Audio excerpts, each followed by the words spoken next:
You're now listening to the Garage Guys Fantasy Sports Podcast.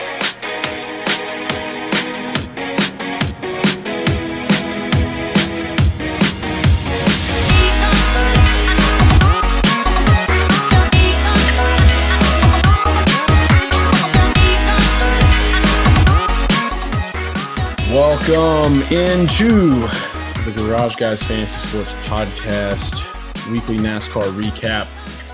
Get in there. For the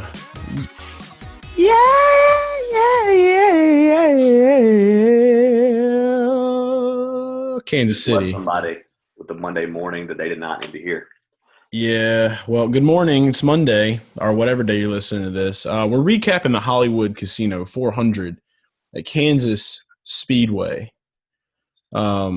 What a day in NASCAR, Drew. Let me just go ahead and preface this. Sponsored by Drip Drop. It's in Drew's can. Drip Drop was invented to treat dehydration in the most challenging circumstances. Used by athletes, firefighters, military members, the Garage Guys, the Garage Fam. And if you are included in any of those, congratulations. And if you're not, congratulations again, because you can use promo code GarageGuys20 at checkout, and you will save 20% on your order. So get to dripdrop.com, order the drip. Big fan of hibiscus. You're not, that's okay. It's not as, it's a little bit more lighter on the toes. Well, we're in love with the hibiscus, so she's with you.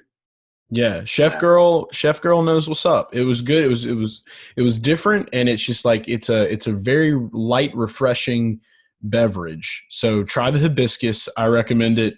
I'm still a berry and watermelon guy personally. Yeah, I love watermelon, dude. Watermelon grew on me big time. I was never an artificial watermelon guy until I tried Drip Drop. So if you're not a big watermelon official, flavor person, you should really try Drip Drop's watermelon. It will help you. Okay, it'll change the game. But yeah, dripdrop.com, get the drip, rip it and drip it. When I drip, you drip, we drip. Drip dogs, we dripping all over the place. We dripping big in NASCAR today. Drew, I hit a big one. I hit what was it, plus 1,400? Oh, a guy that has really let us down a ton this season, but we were due for a winner, and you did call it with the preview video. So, yeah. I mean, yeah, props to you. I want to say this much, okay, and I'm going to read the write-up for Mr. Joseph L. Joey Logano. It was not Joey Logano that won that race. It was Joseph L. We both talked about on the Rotobar NASCAR preview. Yeah, sure. There you go. I'm just in there. Okay. We both talked about it before the show, but we both kind of decided, like, anytime we both talk about Joey, like, it just never works. So this time it worked out. The way I wrote it up in the Rotobar article was, this was not an easy choice due to previous runs and Chef Boyardee believing that every time we play Logano, he chokes in a big way. And I put in parentheses, keep this in the back of your mind. So it was a little warning, a little bit of a warning there. I have to write down what I'm feeling. And I'm feeling like Joey is about to pull out the big guns and lead a ton of laps on Sunday. Logano hasn't been great at this track in recent years, but I'm hearing he'll be in the Vegas car that was absolutely electric before Kyle Busch yeeted him a few weeks back. So that was my write-up on Joey Logano. If you did bet Joey Logano, you're having a hell of a Monday morning, because if you put $100 a unit, you're about $1,400 richer today. So congratulations. And we have one guy reach out to you directly on Twitter or no? I'm pretty sure there was a few people that played that, like, they didn't, like, go public with their very weird tax reasons, some tax reasons out there. We got to keep things off the record, but we definitely had some people hit, and I'm excited for them, excited for myself. Just all around good race. And the people that are on Twitter that are bitching and moaning that it wasn't are just really pissed off that Logano won, and I'm sold on that 100%. Because, I mean, essentially, right, it's with the way the format's designed for the playoffs, Chase, it's basically meaning that's taking one spot away from possible Chase Elliott, right? I mean, that's exactly in a nutshell. Yeah. So I I mean, the way I look at it is like this. Like, shout out to Bill, by the way. Mac Tonight, 1997, that Ford Taurus, that beautiful. I literally brought this die cast into my kindergarten, first grade class. Both years, I think I got slapped on the knuckles by by the nun that taught me in first grade, and she took the car away. She was very mean, and that was my last day at Catholic school. So, yeah. So anyway, I'm fully sold on the fact that people just don't like Joey Logano. That's fine. We can both say that we don't really have like a favorite driver, but we definitely are friends with some of the guys out there on the track. We know some of these drivers. We kind of root for everybody, and especially we root for who we have our money on that given day. Yeah. So, I mean, like, obviously I was a huge Logano fan today because I was like, wow, this dude made me big money, and everybody else that betted him should have done that too. I think we're in NASCAR Twitter. What I've realized about them is they're never satisfied. They will never be happy. There will always be something to bitch about. And yes. I put a tweet out where I was like, I can't wait for NASCAR to make a bunch of changes to make all the angry fans happy so that we can bitch about those changes too. And that's where I have to leave it at. I mean, doesn't it really just sum up society as a whole, though? It's just in a nutshell. You take a smaller community, a subpopulation of society, and everyone just complains all the time. So I'm with you, man. I thought, honestly, and I had a terrible DFS today, so I can't share the same success story that you had with the Logano pick. I did have an incredible day at the NFL, but we'll get to that later. Yeah, for sure. Yeah, be sure to watch the NFL recap. It's going to be fun. Yeah. The best bets went 7-1, but I'll say this. Yeah. Get in there. Yeah. Where's my mic? I forgot I don't have my mic. Oh, okay. It's all right. You sound good, though. I do sound better probably on the Mac speaker here. But anyways, man, I had a terrible NASCAR DFS day. I had lineups with Logano, but I guess those lineups did not have they had too much Matt Kenseth. So I think you can relate there. You had some Kenseth, didn't you? Yeah, I had a good bit of Kenseth, man. And when he went out, that really just like threw the damper on the day. Like I thought I was done. And then there was a point where I was up really big. And then Denny Hamlin went and decided to hit the whoa. And when he hit that whoa, that pretty much but everything happened the way it should have happened after that. But it's just he just couldn't find his way back up into that top 10 area. I want to give a quick shout out to one of the guys on NASCAR Twitter, though. Shout out to Justin Champagne. He is the official caution thrower of NASCAR Twitter. Anytime he tweets or you tweeted him about a caution, this man is undefeated. He will literally just put a tweet out there, and in 5 to 10 minutes, you expect, a caution will come. You can expect it. So big shout out to Justin. He helped Denny get back on the lead lap. So we appreciate your services. Even though it didn't help us a ton in DFS, the Logano win definitely helped the Garage Fam camp that reads the Rotoball article. So yeah, man, I was pissed though that I didn't have more. More combinations with Joey. I had him in at least, I want to say 10 or 15 lineups. You know who also screwed me, Chase, who I don't think either one of us was on? Christopher Bell had a ninth place finish or 10th finish. I faded that dude. Yeah. Right. Sad. That guy screwed me for sure. And he's also screwed us a few times this season. But in the worst ways too. It's like you play him and he's just like, I'm going to go to the garage now. And then you don't play him and he's like, I'm going to get a top 10 today. Check me out. Yeah, exactly. That's kind of like William Byron in previous years for me. But anyways, enough of the DFS talk. I did want to get your thoughts on so I guess were people mad because the lack of passing at the end? Because I thought ironically, man, first two stages I thought was very entertaining racing, and there was plenty of passing, and for intermediate I was pleased. And then for some reason stage 3 is usually the grand finale where we see the action, and I guess that's why people are mad. So that's what's hilarious to me. One thing that I will say is this: passing's bad, yet Martin Truex Jr. gets dropped to the rear, and he just zooms, passes a ton of people. Yeah, to get moved up towards the front. So anybody that says the passing's bad is is a joke. And the way that I look at it is, even if the whole clean air thing, yeah, definitely clean air helps, you know. I feel like clean air has always helped in racing. And so what this has to do with is like, in order to get to the front, to get clean air, I'm pretty sure in a race, like you have to race other cars, like you have to pass other cars to get to the front. And so like when you get to the front, you should be rewarded because you're in the front, because you worked your way up to the front. So I didn't really understand people from that standpoint, because I'm like, better.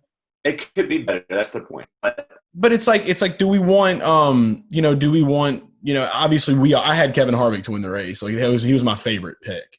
I thought Logano could do it, which is why he was in my picks, but I really was pretty sold. Like, okay, Harvick's probably going to get this thing done. And he almost did.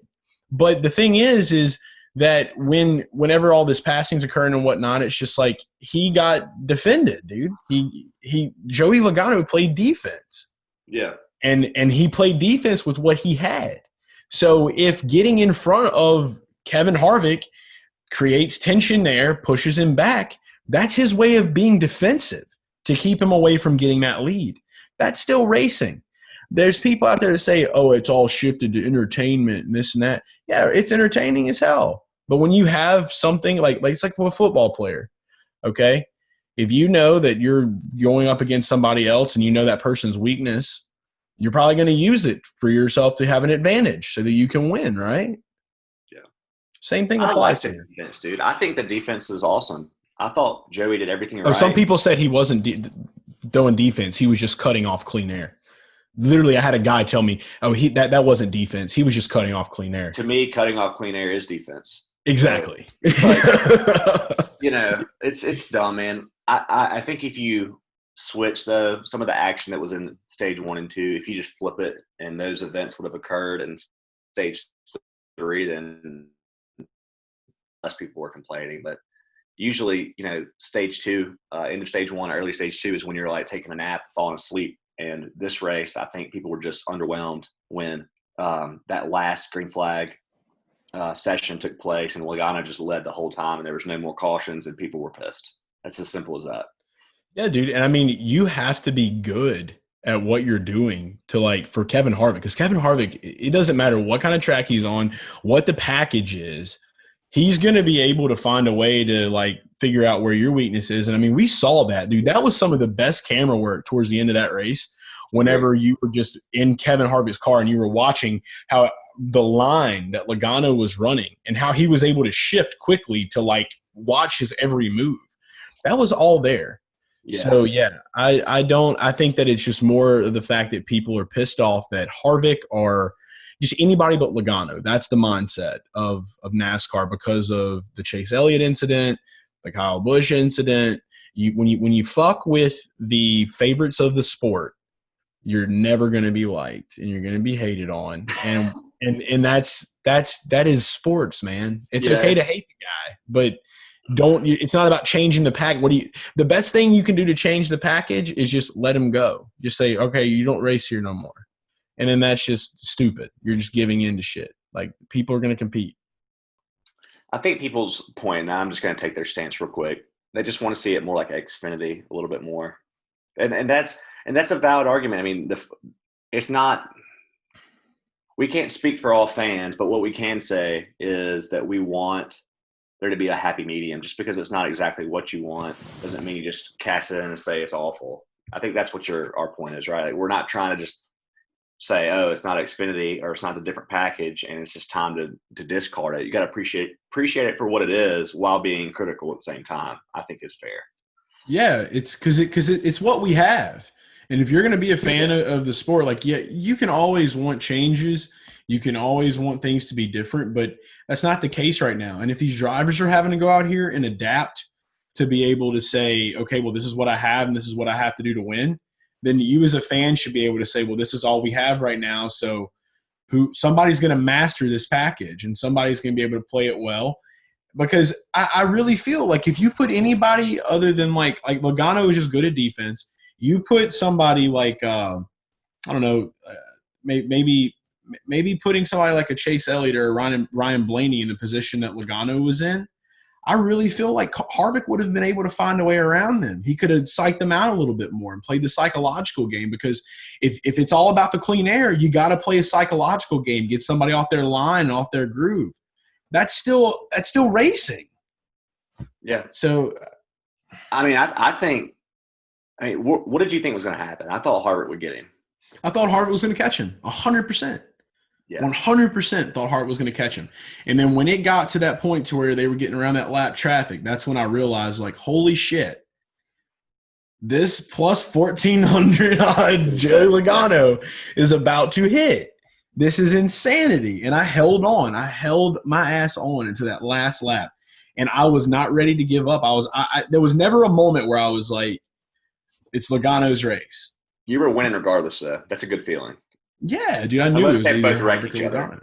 That would have sucked. But I was worried about that for a very small second. But, yeah, I mean, I knew I was going to win either way at that point. Obviously, yeah, I want the more money. But, I mean, like, if I win money, I'm happy. Yeah. And it's the same thing with you too, you know. But I really just genuinely, like, we talked about it before. I enjoy NASCAR. I enjoy the racing no matter what's going on. There's always going to be some form of enjoyment for me when it comes to whatever kind of package they're running or what they're doing, because there still is a skill set that's involved in that, especially when you're out there with the best of the best. Because like I said, I really feel like you put anybody else up there, Harvick would have found a way. Maybe other than Denny. That's what I was thinking. I think in that situation, I want Logano or Hamlin. And you know, on the contrary, there are situations that I prefer to have Chase Elliott or Ryan Blaney than Logano. But for what that situation was with Logano in place one, trying to play defense, that's kind of what he does. And I'm convinced too, like, I mean, this might have been a big scare to your bets. If Harvick would have gotten up close enough to the side of him and maybe level off with him, I think Logano might have wrecked him. So I think he probably would have. Yeah. Getting off the Logano win, moving into some other things that happened during the race. Obviously, Kenseth wreck sucked. Eric Jones was another pick that I had. He was kind of like my wild boy long shot just because he has a tremendous record at that track. Too. Yeah, he was plus 3,000, dude, like for this race. He was 25% owned, and I played him a good bit. I got more warm on him after the video with you because I know you were pretty high on him, and I saw some of the same things you did, but big disappointment. Yeah, you hate to see it, but at the same time, it's like that's kind of like the risk you take. Like right now, especially in DFS, like we have to remember that a lot of it's literally these playoff drivers know that like this is them and like this is their races. So it's like you have to remember you got to be playing some of those heavier guys. They are going to be more expensive. So it's really going to change the way these winning lineups look and how they are because you're going to have to get crafty. I do think that it was a really good sign that we had all these guys run the way they were running, but the whole Chase Elliott deal, getting into that, like him falling back pretty early, we called that pretty well. He was looking pretty strong at the beginning of the race. There was a moment where I had a little bit of a jitter, and I was like, okay, like if this kid does this, like, yo, it's not gonna be that great because I did have him in some lineups. I'm not gonna lie, like I played him a little bit. You got to play him, I did too. But I think that the lineup that I had that I did the best in actually had Chase in it, and he was my saving grace because of the whole Hamlin incident that happened. But, he was close to being optimal, man. If he had led like 5 to 10 more laps and had a few more fastest laps and maybe, creep up there one more spot, he's probably more optimal than Joey, which is crazy to say. But the way the scoring shakes out, Chase Elliott did not score bad at all. You know what hurts the most is that when I was building lineups, I had one lineup on FanDuel where I had Hamlin and Logano, and I had Harvick and Logano at first. And then I was I got a lot of Harvick. I probably need to chill. I'll put Logano. And, like, I think my other guys were, like, I think it was, like, Chris Buescher. He did okay. He's kind of a disappointment. Yeah, I thought he would do way better at these tracks. I had, like, Ricky Stenhouse. Great run for Ricky. And yeah, that it didn't pan out really. But the thing that a lot of people were talking about with Chase, kind of getting back into him, the radio incident. Did you see a lot about this? Yeah, like every other tweet, right? So here's the deal about that. I didn't know this until today. Jerry Jordan from Kicking the Tires, I was on Twitter, and there's a rule in the NASCAR rule book basically says if there is no radio communication, you have to come down pit road. Yeah. So and he just was getting the free. He was just running. Yeah. So that's what I'm saying. Like, and then finally NASCAR, I guess they had seen enough people online. They finally chimed in that it's decent enough. But like the announcers in the booth were like, he can't hear nothing. He doesn't know what's going on. So it's like this, the favoritism kind of deal kind of comes to light there a little bit. Yeah. Like it's always been there in the sport. And it's always going to be there. Yeah. I thought it would suck. I mean, I thought after a while, like, okay, it's one thing if it's announced that they can't communicate and it's like 2 or 3 laps and they get it fixed. No big deal, right? You couldn't call them in the pit road. But when it's like 70 laps or however long it was, I think that's a pretty bad look personally. Yeah, you would have had a lot of explaining to do too if Chase would have pulled that out. Like if he would have, dude. Are there exceptions to the rule? Like, is there something people are missing? Because to me, I think that was pretty. I mean, it's pretty bad, but I'm not surprised to see him getting some kind of favoritism, right? It's Bill's boy. Bill's boy. It's Bill's boy. I mean, who else would get that treatment? Probably Chase. Call your dad. Call your dad. Tell him to sign the shirt, Chase. I just want to talk to your dad. Hey, who else gets that favoritism then? I mean, you would have to think probably like Harvick, but he backs it up, dude. He's got his stuff. And I'm not saying Chase doesn't back up what he does, but it's just like they know who the favorites are in the sport. And I mean, I feel like Chase is like definitely on that pedestal with it right now. I have nothing against Chase Elliott at all. I don't either, man. Like, I mean, I think he's a cool guy. I don't really know him, but yeah, he's great. But I will say that just how much people like him or so biased towards him makes me not want to be a fanboy. Can't help it. Yeah. I think it just has to go. It goes hand in hand with the whole Earnhardt thing, and after Earnhardt Jr. was gone, they had to find somebody else, and he was kind of just like the heir to that throne, I guess, because he was just a son of a legend.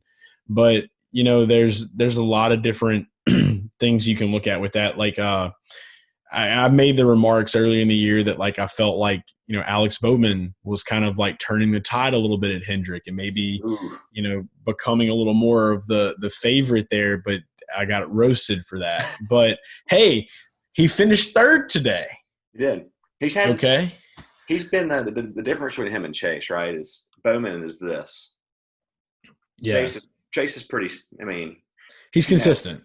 Yeah, and then plus he's the road god. Right, he's the road god, and then always back on road. Yeah. Bowman, he's the kind of guy that we could never play in DFS for a while. Like, he can be 3% in the next week and go out there and get a top 5 finish. So he just is wild right now. And maybe that's somebody we look at as like a main tournament target beginning of next season. Just play Alex Bowman like 25% for the first 4 races, and maybe he'll hit one. Yeah. What was it? I think it was the tournament you won. Like the first tournament of the year you won was Auto Club, and he won that race. And you had a ton of Bowman. Yeah, you had a ton of Bowman. You better memory than me. We've talked about this. You know my lineup better than I do. So I have like a log of like collectively of all of our stuff, like right here in my brain. That's awesome. So we keep it. Yeah, we keep it strong. I'm like the gatekeeper. I'm the file guy. I'm literally just a human file cabinet. That's me. Right. I'm like the guy that's like you hit me with the broomstick, say like just keep winning, mm-hmm. and I'll like hey, do your job. Yeah, my job. Guy, do your job. Yeah, so you're doing your job. You're doing a great job. This is something that scared me today. So we all know pretty much like my wife is like the NASCAR white witch. So I always hit her up, ask her for spells. Things of that nature. I asked her for a lot of spells on Denny Hamlin today. Didn't work. I got low-key scared when Brad Keselowski was running as well as he was. So today, it was like during the race, like or maybe around the first stage, I get this text message. I'm seeing the number 2 everywhere today, like 222. and like these combinations of 2-2-2. And I'm sitting here and like and like a normal person probably would have responded like, wow, that's pretty crazy that you're seeing that. My response was no punctuation, Brad K. That's how my brain works. I'm just like Brad K. And it was more of me. No, I faded Brad. So like I'm literally like sitting there freaking out. Like I wish I'd have played some more Brad, but I don't know. I don't know. But I literally sat there and just was like, I'm literally texting something that I'm thinking in my brain that she has no idea of like why I'm texting her this. But then he ends up running the way he does. Penske just was looking good, dude. Ryan Blaney was looking good for a little bit, but he did his normal dance. You know, he got up there and played around for a little bit, and then he said, all right, I gotta go chill, It's y'all. time for him to turn the page next season and get over that hump, man. I want him to finally start being up there at the very end of the race. Not the middle. He needs to, or else he's going to be back in that 21 car, and Austin Cinder's going to take that 12. Like, I mean, dude, I like Ryan a lot, man, and I think me and you both learned a good bit, you know, just talking to some people that are around him and know him, and I've been around him, you know, and I've talked to him a few times, and I mean, he's a stand-up guy, dude. Like he always seems to have like a really good attitude and a really good self about him. So it's just like, I just want to see him convey that on the track, man. And I want to see him get a little, maybe he needs a little more grit. Maybe he's too nice. Maybe we need to get around him. Maybe just some with these Penske guys, man. You get Joseph L. We got to bring some wild boy energy to him. I think Ryan's got a little bit more of the wild boy in him. We just need to get a little more grittier. And then with Brad, I think Brad's pretty much just like in cruise control, dude. He's proven he's done this. There's no change in him at this point. No, there's still hope, and I feel like we're on the cusp of like not being able to do anything for Joey, but Ryan, there's still hope. So it's like he just needs to get the grit. Like we need to get him like a punching bag outside of the garage and like just intimidate the shit out of people. Like before, just like him, like with just one of those trucker hats on, just like beating the shit out of a bag, and then like going and getting in the car. Yeah, dude, he needs that. He needs to get out of the car and just be like, oh! Telling him when we don't bet on him and stuff like that. That's what we need to do to motivate him. Yeah, he'd be like that guy. Like, hey, we didn't put any fucking money on you today, guy. Like, wins the race. Yeah, you loser. And then he just gets out there and starts winning. And just like, we did it all for you.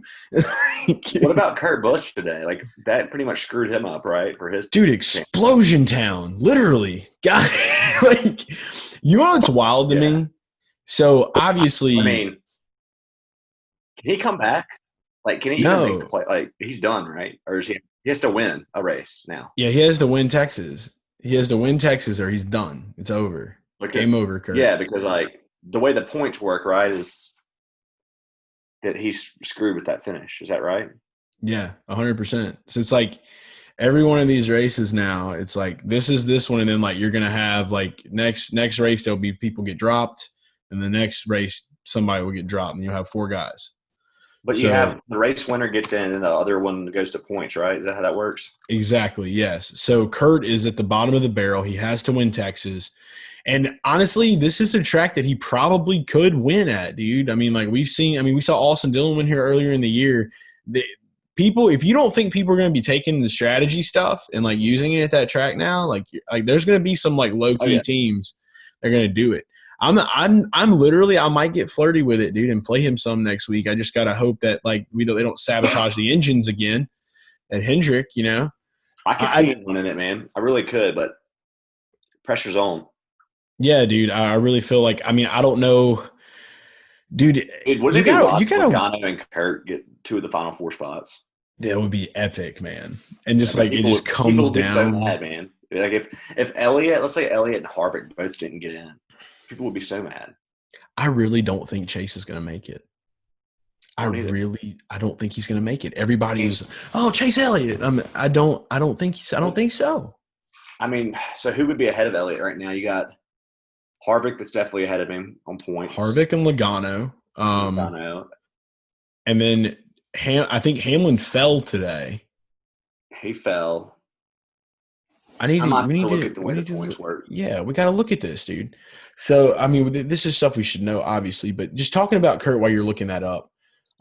with his engine blowing up, I found it hilarious because like when you think back to like old school Kurt Busch, like before the anger management classes and stuff, like, I mean, he has kind of like a wretched history. Like, he had a lot of anger issues and problems.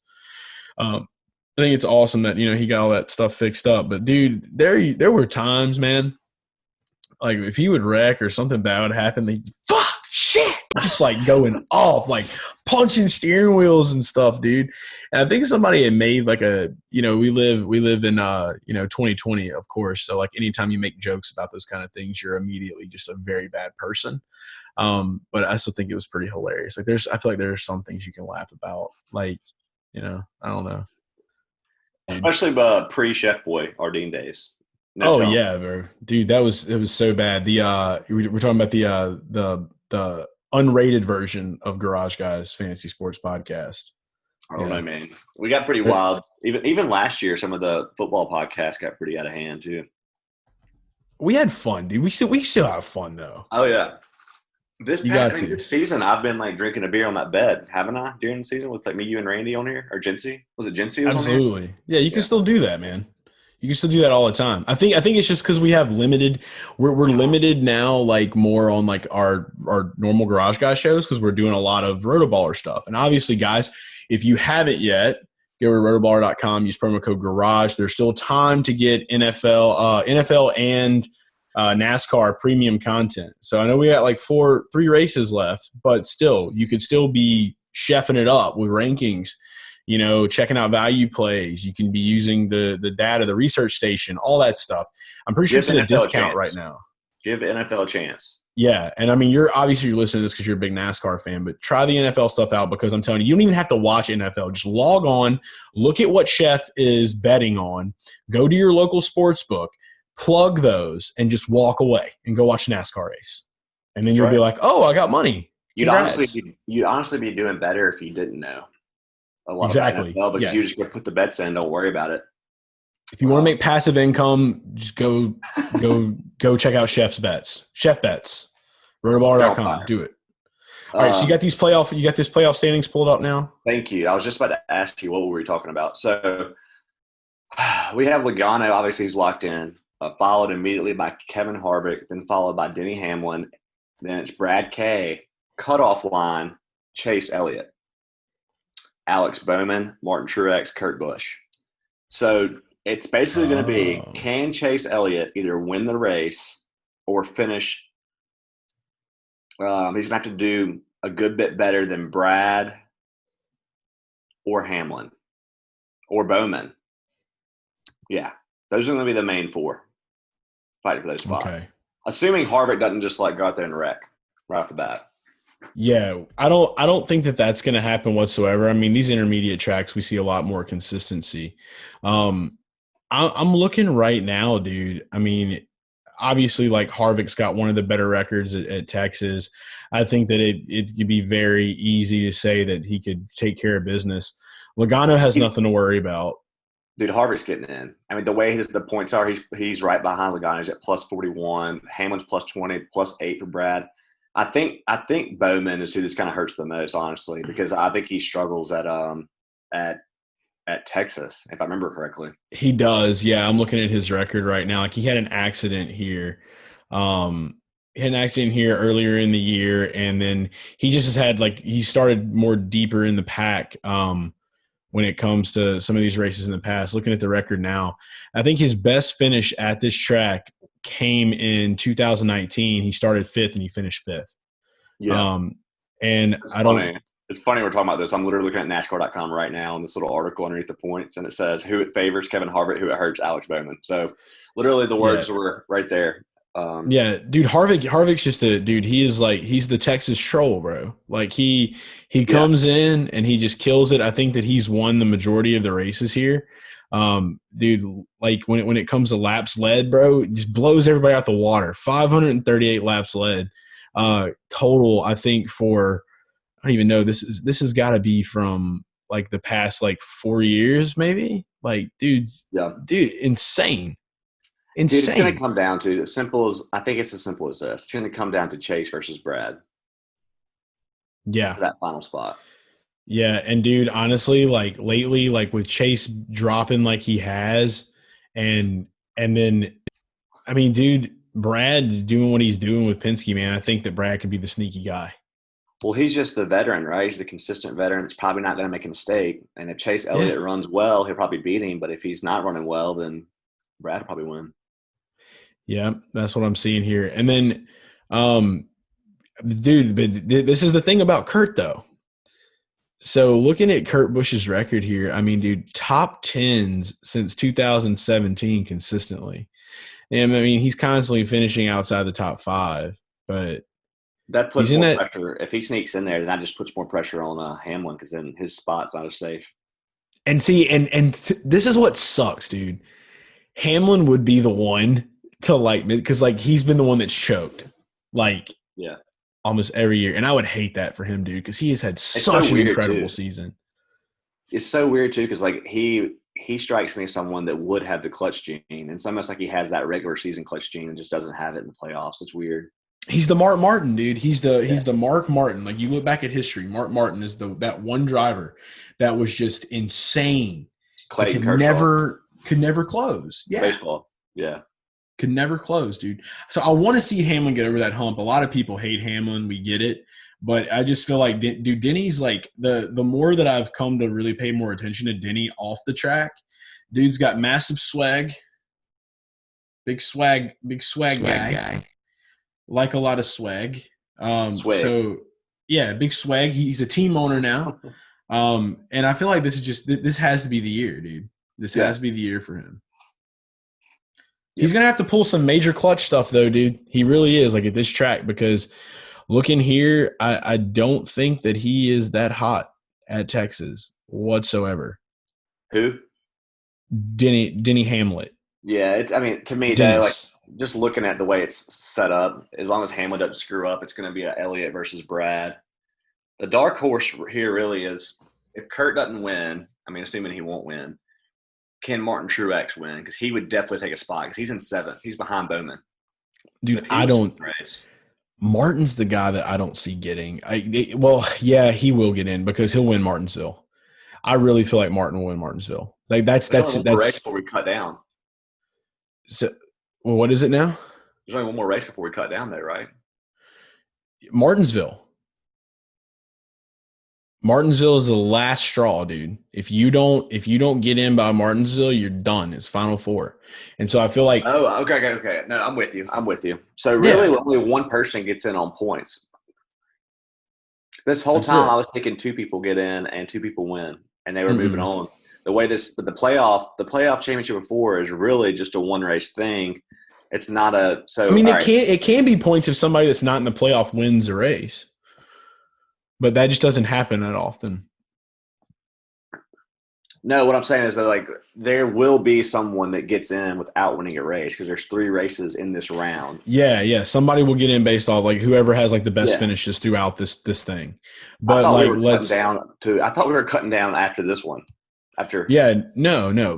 But let's say that somebody that's not in the playoffs wins one of these races in the next 3 races. Yeah. Then it will default to points. So there will be 2 winners and 2 point getters. Yeah. Exactly. Yeah, I'm following. Yeah. So, but see, with Martin, dude, like I think that at Texas, Denny and Martin Truex had really bad runs here back in July.